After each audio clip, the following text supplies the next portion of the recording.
নমস্কার বন্ধুরা, তোমরা সবাই কেমন আছো? আশা করি খুব ভালো আছো। তো আমাদের সকালের দুধ দোহনের কাজ হয়ে গেছে, আর তোমার দাদাভাই সেন্টারে চলে গেছিলো, দুধ দিয়ে চলে এসেছে বাড়ি। তো বাকি কাজগুলোও থাকে। এই যে গোয়ালটা প্রচুর নোংরা হয়ে রয়েছে, এগুলো এখন পরিষ্কার করতে হবে।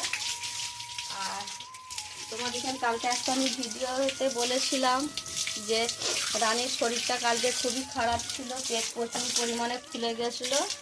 তো তোমাদের যে টিপসটা বলেছিলাম সেই টিপসটা করেছিলাম, কিন্তু ওইটা ডাক্তারবাবু বলেছিল করতে, কিন্তু রানীর রেজাল্ট ভালোই পেয়েছিলাম। কিন্তু দেখো আজকে দেখো সকাল থেকে আজকে একই পরিমাণে পেটটা ফুলে গেছে। দেখবে একটু, এই দেখো একটা আওয়াজ হচ্ছে ধপধপ করে, প্রচুর পরিমাণে কিন্তু আবার ফুলে গেছে। তো তোমাদের দাদাভাই ডাক্তারবাবুকে ফোন করেছে, ডাক্তারবাবু আসবেন বলেছে, এসে আবার কি ট্রিটমেন্ট করে দেখি। তো কালকে যে টিপসটা বলেছিলাম সেটা সকালে আজকে খাইয়ে দিয়েছি, এই মাত্রই খাওয়ানো হলো। আর তোমাদের কাছে একটাই অনুরোধ, তোমরা সকলে আমার রানীর জন্য একটু প্রে করো, যেন আমার রানী সুস্থ হয়ে যায় খুব তাড়াতাড়ি।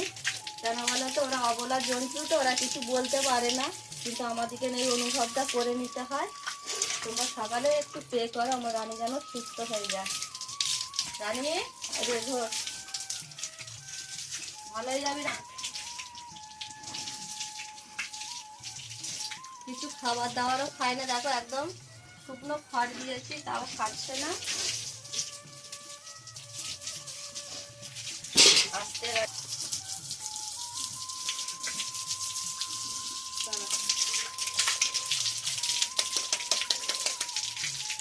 দাঁড়া,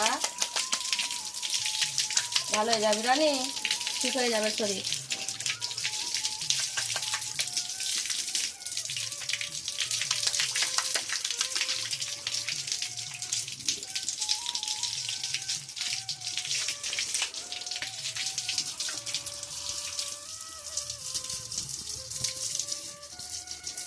ভালো লাগছে তো রানী?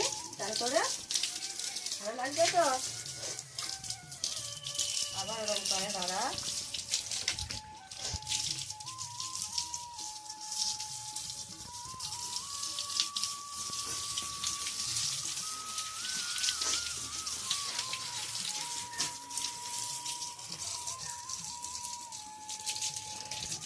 রানী কিন্তু একটু দুষ্টুমি উঠাইছে, হাত দিতে দেবে না আমার গায়ে, এ দেখছো তো সরে যাবে, হাতও দিতে দেবে না।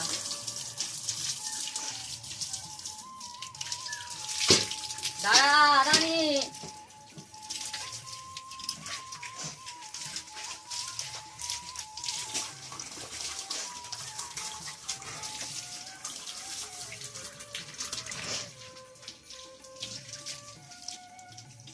রানী আজকে এখানেই থাকবে তো মাদা, আজকে আর মাঠে নিয়ে যাবো না রানীকে, শরীর একদম খারাপ।